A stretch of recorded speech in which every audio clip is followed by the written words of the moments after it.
Hello and welcome back to Beep. Today we're going to be breaking down the current mass protests going on in India, which have been happening since September 2020. So let's start with what's actually going on. Well, right now India is living through its largest farmers' protest in history, as tens of thousands of farmers are lining the streets to protest against new laws which dramatically change how they trade and make money. Protests have sometimes reached up to 100,000 people and seem to be taking a turn for the worst when it comes to democracy. This is because the authorities have imposed several strategic internet shutdowns in states where demonstrations have been occurring. As well as this, in January, 16 Indian opposition parties accused Prime Minister Modi and his party of using excessive force against the farmers who are protesting.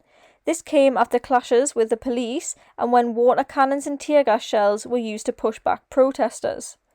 The government has also been making use of what's called a sedition law to silence protesters. This law is actually a relic of the British Empire's rule of India and is used to criminalise individuals who attempt to excite disaffection towards the government.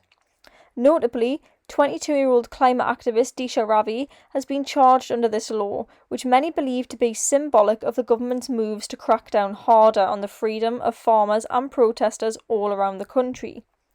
You're probably wondering then why these laws are so bad in the first place.